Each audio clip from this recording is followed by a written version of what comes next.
தினமலர்.com மாலை 4 மணி செய்திகள். முக்கிய நிகழ்வுகள். ஏற்காடு பிரச்சாரத்தில் புதிய திட்டங்களை அறிவிக்கவில்லை. நடத்தை விதிமீறல் தொடர்பான நோட்டீஸுக்கு முதல்வர் ஜெயலலிதா விளக்கம். புயல் சின்னம் தொடர்ந்து தீவிரம். தமிழகம் புதுச்சேரியில் கனமழை தொடரும் என்று வானிலை மையம் தகவல். காவிரி மேலாண்மை வாரியம் அமைக்க தமிழக அரசு வழக்கு. மத்திய மற்றும் கர்நாடக அரசுகள் பதிலளிக்க சுப்ரீம் கோர்ட் நோட்டீஸ். விரிவான செய்திகள். தேர்தல் நடத்தை விதியை மீறி ஏற்காடு தேர்தல் பிரச்சாரத்தின் போது எந்த புதிய திட்டங்களையும் அறிவிக்கவில்லை என்று தேர்தல் கமிஷனுக்கு ஜெயலலிதா விளக்கம் அளித்துள்ளார்.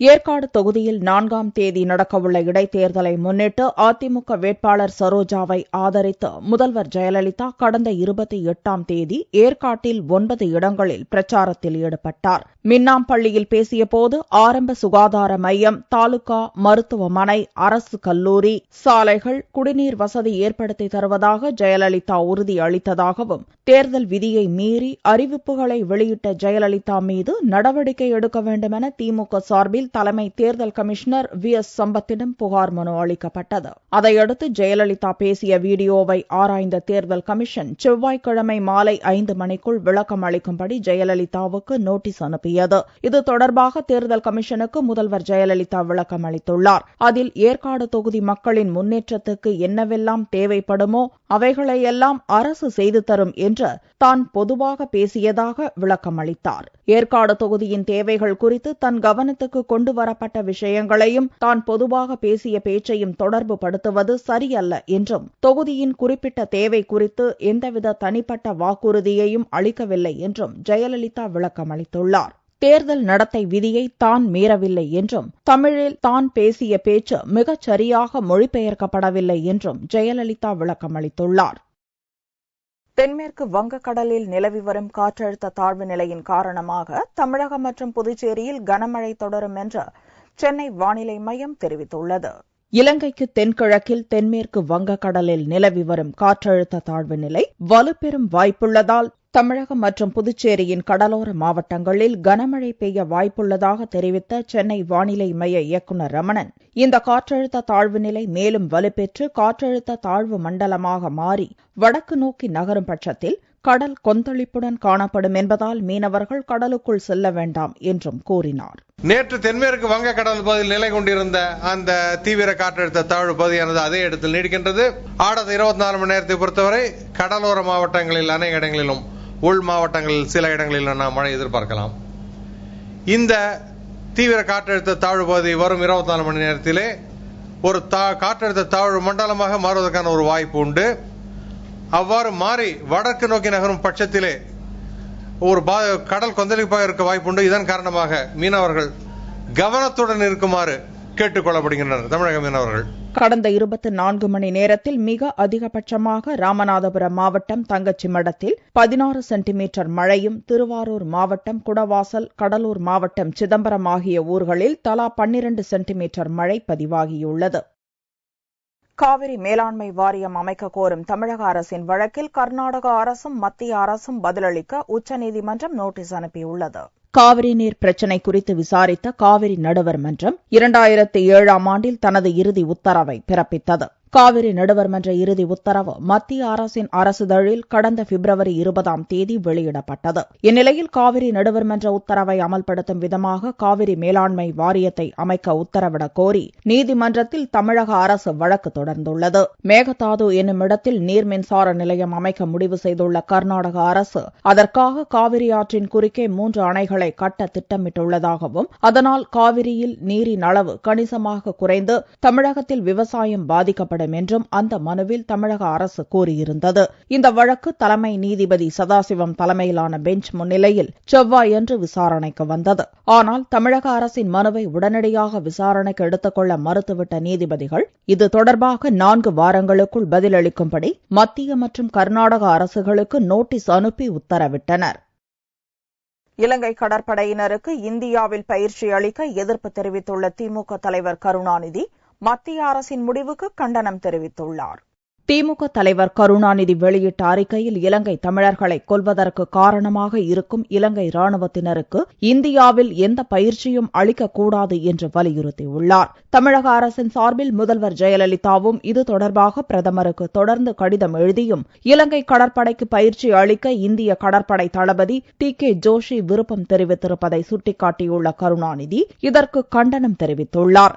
இலங்கை நட்பு நாடு என்று மத்திய அரசு கூறுவதை நிராகரித்துள்ள கருணாநிதி இலங்கை அரசியல் குறித்தும் அங்கு மனித உரிமை மீறல்கள் குறித்தும் நிதியமைச்சர் சிதம்பரம் பேசியதற்கு பதிலளித்துள்ள இலங்கை அமைச்சர் சுஷில் பேரம ஜெயந்தா இலங்கையின் உள் விவகாரங்களில் தலையிடும் அதிகாரம் வெளிநாடுகளுக்கு கிடையாது என்று கூறியிருப்பதை சுட்டிக்காட்டியுள்ளார். தமிழக மக்களின் நலனை விட இலங்கையின் நட்புதான் அவசியம் என்று மத்திய அரசு கருதுகிறதா என்று கேள்வி எழுப்பியுள்ள கருணாநிதி தமிழர்களின் உணர்வுக்கு மதிப்பளித்து இலங்கை கடற்படைக்கு பயிற்சி அளிக்கும் முடிவை திரும்பப் பெற வேண்டும் என்று மத்திய அரசை வலியுறுத்தியுள்ளார். சென்னை உள்பட தமிழகம் முழுவதும் மீண்டும் ஏற்பட்டுள்ள மின்வெட்டு பிரச்சினைக்கு திமுக அரசு மீது பழி போடுவது ஜெயலலிதாவின் வாடிக்கையாக உள்ளது என்று குற்றம் சாட்டினார். முதலமைச்சர் திமுக மீது பழி போடுறாங்க, காங்கிரசும் திமுகவும் சேர்ந்து கூட்டு சதி செய்து அவங்க பழி போடுறாங்க. அது அவர்களுக்கு வாடிக்கை. தான் செய்கிற தவறை மறைக்க பிறர் மீது பழி போடுவது ஜெயலலிதாவுக்கு இது நேரத்தில் என்றுமே வாடிக்கை. கெயில் எரிவாயு குழாய் அமைக்கும் பிரச்சினையில் இரு சாராரும் பேச்சு நடத்தி சுமூக தீர்வு ஏற்படுத்த வேண்டும் என்று கருணாநிதி மீண்டும் வலியுறுத்தினார். ஏற்காடு அருகே திமுகவினருக்கும் அதிமுகவினருக்கும் இடையே ஏற்பட்ட மோதலுக்கும் திமுக தொண்டர் மின்சாரம் தாக்கி பலியானதற்கும் போலீஸ் துறையே பொறுப்பு என்றும் அவர் குற்றம் சாட்டியுள்ளார். மோசடியில் சிக்கிய மனைவியை காப்பாற்றுவதற்காக கட்சிக்காரரை கொலை செய்து நாடகமாடி தலைமறைவான கோவை வக்கீலை பிடிப்பதற்காக தனிப்படை அமைக்கப்பட்டுள்ளது. கோவை மாவட்டத்தைச் சேர்ந்த வக்கீல் ராஜவேல் இவருடைய மனைவி மோகனா மீது ஒடிசா மாநிலத்தில் 12 கோடி ரூபாய் மோசடி வழக்கு பதிவாகியுள்ளது. தனது மனைவியை வழக்கிலிருந்து காப்பாற்றுவதற்காக தன்னை நாடி வந்த கட்சிக்காரர் அம்மாவாசை என்ற பெண்ணை தனது ஓட்டுநர் பொன்ராஜ் மற்றும் விடுதலை சிறுத்தை கட்சியைச் சேர்ந்த பழனிசாமி ஆகியோருடன் சேர்ந்து கொலை செய்த ராஜவேல் இறந்து போன அந்த பெண்ணை தனது மனைவி என்று நம்ப வைத்து மோகனா இறந்து போனார் என்பதற்கான சான்றிதழ்களையும் பெற்றுள்ளார். இந்த விவகாரம் தற்போது வெளிச்சத்துக்கு வந்துள்ளது. இதைத் தொடர்ந்து வக்கீலின் ஓட்டுநர் பொன்ராஜ் உட்பட 2 பேர் கைது செய்யப்பட்டுள்ள நிலையில் தலைமறைவாகியுள்ள ராஜவேல் மற்றும் அவரது மனைவி மோகனாவை கண்டுபிடிப்பதற்கு தனிப்படை அமைக்கப்பட்டுள்ளதாக கோவை போலீஸ் கமிஷனர் விஸ்வநாதன் தெரிவித்தார். வழக்கு நடத்துவதற்காக வந்திருந்த ஒரு அமாவாசை என்கிற பெண்மணியை கொலை செய்து அதை ராஜவேல் தன் மனைவி இறந்து விட்டார் என்பது போல் நாடகமாடி அந்த பிணத்தை கார்ப்பரேஷன் மின்மயானத்தில் எரித்துவிட்டதாக தெரிய வந்தது. அதன் அடிப்படையில் அந்த 4 பேர் மீதும் வழக்கு பதிவு செய்து பொன்னரசு மற்றும் பழனிசாமி ஆகியோரை கைது செய்திருக்கிறோம். மேலும் விசாரணை நடத்தப்பட்டு வருகிறது. மனைவியை காப்பாற்ற கட்சிக்காரரை வக்கீல் கொலை செய்த சம்பவம் கோவையில் பரபரப்பை ஏற்படுத்தியுள்ளது. ஆந்திர மாநிலம் அனந்தபூரில் கொலை வழக்கில் கைதான 4 வாலிபர்களை நடு ரோட்டில் தடியால் கண்மூடித்தனமாக போலீசார் தாக்கிய சம்பவம் பெரும் சர்ச்சையை கிளப்பியதை அடுத்து விசாரணைக்கு உத்தரவிடப்பட்டுள்ளது.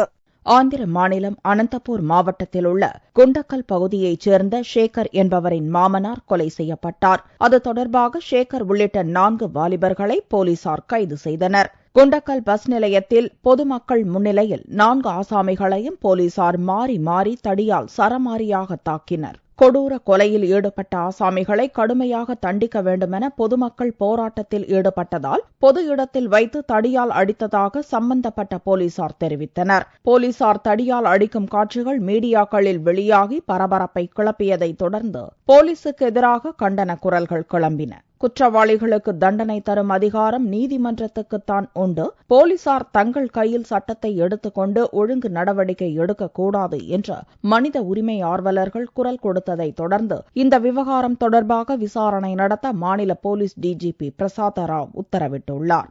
Law into their hands is not warranted anywhere, and then sometimes the people expect some quick reaction from the police to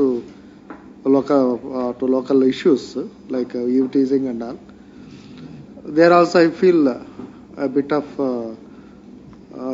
sophisticated approach is warranted, not brazen display of brutality like that. For one thing, whether they are really involved or not is one thing. Second thing is, even if they are involved, they can book them under cases and send them to court. So, if they are persistent in such activities, perhaps it will irritate the local public also. Local public doing is something. So our officers have to be careful. Anantapur நகரில் கடந்த சில நாட்களுக்கு முன்பு eve teasing வழக்கில் கைதான ஆசாமிகளை போலீசார் நடு ரோட்டில் கொடூரமாக தாக்கிய சம்பவம் நடந்தது. இது இரண்டாவது சம்பவம் என்பதால் விசாரணைக்கு டிஜிபி உத்தரவிட்டுள்ளார். சூறைக்காற்றில் தூக்கி வீசப்பட்டு 3 நாட்களாக நடுக்கடலில் தத்தளித்த ராமேஸ்வரம் மீனவர் மீட்கப்பட்டு சிகிச்சைக்காக மருத்துவமனையில் அனுமதிக்கப்பட்டுள்ளார். ராமேஸ்வரத்திலிருந்து கடந்த 30ஆம் தேதி டக்ளஸ் என்பவருடைய படகில் ஆறுமுகம், மூக்காண்டி, மூர்த்தி உட்பட 5 பேர் மீன்பிடிக்க கடலுக்குள் சென்றனர். நடுக்கடலில் மீனவர்கள் மீன்பிடித்துக் கொண்டிருந்த போது நள்ளிரவு திடீரென்று வீசிய சூறைக்காற்றில் மீனவர் மூர்த்தி தூக்கி வீசப்பட்டார். இதனால் அதிர்ச்சியடைந்த மற்ற மீனவர்கள் மூர்த்தி கடலில் மூழ்கி இறந்திருக்கலாம் என்ற அச்சத்தில் கரை திரும்பினர். மேலும் மூர்த்தி கடலுக்குள் விழுந்தது குறித்து அவருடைய உறவினரிடம் எதுவும் தெரிவிக்காமல் மற்ற 4 மீனவர்களும் தலைமறைவாகினர். இந்நிலையில் திங்கட்கிழமையன்று காலை ராமேஸ்வரத்திலிருந்து கடலுக்குள் மீன்பிடிக்கச் சென்ற மீனவர்கள் கச்சத்தீவு அருகே மூர்த்தி தத்தளித்துக் கொண்டிருந்ததை பார்த்து விரைந்து சென்று அவரை மீட்டனர். பின்னர் மூர்த்திக்கு முதலுதவி அளித்து செவ்வாய்க்கிழமையன்று காலை கரைக்கு அழைத்து வந்தனர். கடலுக்குள்ள தத்தளிச்சு கிடந்தாரு. ஒரு 3 மணி போல தூக்கி அவருக்கு சாப்பாடு இதுகெல்லாம் செஞ்சு கொடுத்தோம். கொஞ்சம் ஆளை கொஞ்சம் உசுப்படுத்தி விட்டோம். அதோட அவர் எந்த ஊருன்னு கேட்டான். ராமேஸ்வரம் சொன்னாரு. எப்போ விழுந்தீங்க அப்படின்னு கேட்டோம். கடை சனிக்கிழமை விழுந்தேன் அப்படின்றாரு. அதோட நாங்க கரையை கொண்டு அவரை காப்பாற்றி விட்டுட்டோம். தொடர்ந்து 3 நாட்கள் உணவின்றி தண்ணீரில் மூர்த்தி தத்தளித்ததால் அவரின் உடல்நிலை பாதிக்கப்பட்டுள்ளது. இதனால் ராமேஸ்வரம் அரசு மருத்துவமனையில் மூர்த்தியை அப்பகுதி மீனவர்கள் சிகிச்சைக்காக சேர்த்துள்ளனர். நாகர்கோவில் புனித சவேரியார் ஆலய திருவிழா தேர்பவனி வெகு விமர்சையாக நடந்தது. நாகர்கோவில் கோட்டாரில் உள்ள புனித சவேரியார் தேவாலயம் பழமையான ஆலயம். வேளாங்கண்ணிக்கு அடுத்தபடியாக வெளி மாவட்டம், வெளி மாநிலங்களிலிருந்தும் இங்கு பக்தர்கள் ஏராளமானோர் வந்து செல்கின்றனர். இந்த தேவாலயத்தில் ஆண்டு திருவிழாவிற்கான கொடியேற்றம் கடந்த 24ஆம் தேதி நடைபெற்றது. அன்றிலிருந்து தினமும் சிறப்பு பிரார்த்தனைகளும் கலை நிகழ்ச்சிகளும் நடந்தன. விழாவின் முக்கிய நிகழ்ச்சியான தேர்பவனி திங்கட்கிழமை அன்று இரவு கோலாகலமாக நடைபெற்றது. மின் விளக்குகளால் அலங்கரிக்கப்பட்ட தேர் முக்கிய வீதிகள் வழியாக பவனி வந்தபோது மக்கள் தரையில் படுத்து வணங்கினர்.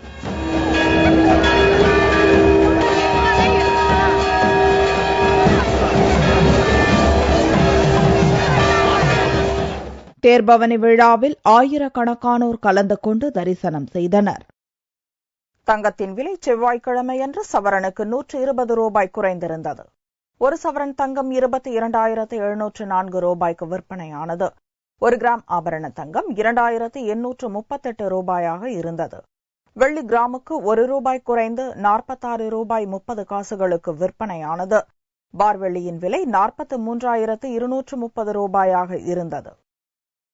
தமிழக அரசு சார்பில் பொதுமக்களுக்கு வழங்கப்படும் விலையில்லா பொருட்களில் மலிவான விலையில் விற்பனை செய்யப்படும் தரமற்ற சீன மோட்டார்கள் பொருத்தி இருப்பதால் பயனாளிகள் பல்வேறு பிரச்சினைகளை சந்திக்க நேரிட்டுள்ளது. குடும்ப அட்டைதாரர்களுக்கு தமிழக அரசு சார்பில் மின் விசிறி, கிரைண்டர், மிக்சி ஆகியவை வழங்கப்படுகிறது. விலையில்லா தயாரிப்பு திட்டத்திற்கான மொத்த கொள்முதல், உற்பத்தி, விநியோக பணிகள் தமிழகம் முழுவதும் உள்ள பல்வேறு தொழில் நிறுவனங்களுக்கு டெண்டர் மூலம் பகிர்ந்தளிக்கப்பட்டுள்ளன. தற்போது தமிழகத்தில் கடும் மின்வெட்டு ஏற்பட்டுள்ளதை அடுத்து கோவையில் விலையில்லா பொருட்களுக்கு உதிரி பாகங்கள் மற்றும் மோட்டார் தயாரிப்பு பணி பாதிக்கப்பட்டுள்ளது. இதனால் இவற்றுக்கு தேவையான உதிரி பாகங்கள் சீனாவில் இருந்து மலிவான விலையில் இறக்குமதி செய்யப்படுகிறது. இதுபோன்ற தரமற்ற மோட்டார்கள் அரசின் விலையில்லா பொருட்களான மிக்சி, கிரைண்டர் மற்றும் மின் விசிறிகளில் பொருத்தப்பட்டுள்ளன. சீன தயாரிப்பு மோட்டார்களில் அடிக்கடி பழுது ஏற்படுவதோடு நீண்ட நாட்களுக்கு பயன்படுத்த முடியாது என மெக்கானிக்குகள் தெரிவிக்கின்றனர். கரண்ட் இப்போ நோ வோல்டேஜ் வந்தாலும் முடிங்கிரு, அதிக வோல்டேஜ் வந்தாலும் முடிங்கிரு. நம்ம இது மாதிரி வர்றேன் சைனா மோட்டர் சுத்த வேஸ்ட்டுங்க. அது ஏன்னா கோட்டிங்கே பார்த்தீங்கன்னா அல்மணி காப்பர் கோட்டிங் மாதிரி தான் இருக்கு. மேலே உள்ள சுரண்டி பார்த்தீங்கன்னா பூரா அல்மணி கம்பி தான் இருக்கு. அதில் வேற அது ஒரு இதுவும் இல்லை, ஒன்றும் சுமார் அவ்வளோதான். அது தூக்கி அப்படியே இரும்பு கல்லில் தான் போட்டு ஆகாது. அது இலவச கிரைண்டர்களுக்கு அது வேஸ்ட்டுங்க. அது தமிழகத்தில் மின்வெட்டு காரணமாக மோட்டார் மற்றும் பம்ப் உதிரி பாகங்கள் தொழில் கடுமையாக பாதிக்கப்பட்டுள்ளதால் அரசின் விலையில்லா பொருட்களுக்கு சீனாவிலிருந்து மோட்டார்களை இறக்குமதி செய்து பொருத்துகின்றனர். இதனால் குறிப்பாக கோவையில் மோட்டார் உற்பத்தி தொழில் கடுமையாக பாதிக்கப்பட்டுள்ளதாகவும் தமிழக அரசு உடனடியாக சீன மோட்டார்களை இறக்குமதி செய்வதை தடுத்து நிறுத்த வேண்டும் என கோவை மாவட்ட பம்ப்செட் மற்றும் உதிரி பாகங்கள் தயாரிப்பாளர் சங்க தலைவர் மணிராஜ் வேண்டுகோள் விடுத்துள்ளார். இந்த வெட் கிரைண்டருக்கு சப்ளை பண்ற மோட்டர் மாதிரியே பல மோட்டருங்க, விவசாய தேவையான மோட்டருங்க, வீட்டுக்கு தேவை உபயோக மோட்டர்கள்லாம் அதுலயும் சீனா ஆதிக்கம் அதிகமாச்சுன்னா உள்நாட்டு தொழில் குறிப்பா கோவையில் உள்ள மோட்டார் பம்ப் செட் தொழில் செய்வாங்க, சிறு குறு பம்ப் செட் உற்பத்தி செய்வாங்க, ரொம்ப கடுமையை பாதிப்பாங்க. ஆகவே இதற்கு தேவையான உரிய நடவடிக்கைகளை தமிழக அரசு எடுத்து சைனா மோட்டரை தடை செய்யணும்னு எங்களை ஊக்குவிக்கணும்னு தமிழக அரசை நான் கேட்டுக்கிறோம். விலையில்லா பொருட்களில் சீன மோட்டார்கள் பொருத்தப்படுவதற்கு மோட்டார் தயாரிப்பாளர்கள் மட்டுமின்றி பயனாளிகளும் கூட கடும் எதிர்ப்பு தெரிவித்துள்ளனர். இப்பிரச்சினைகளால் மெக்கானிக்குகளை தேடி அலைய நேரிடுவதாகவும் சரி செய்வதற்கு கணிசமாக செலவு ஏற்படுவதாகவும் சில சமயங்களில் செலவு செய்தும் அந்த பொருட்களை பயன்படுத்த முடியாத நிலை ஏற்படுவதாகவும் அவர்கள் குற்றம் சாட்டியுள்ளனர். மீண்டும் செய்திகள் இந்திய நேரப்படி இரவு 8 மணிக்கு. வணக்கம்.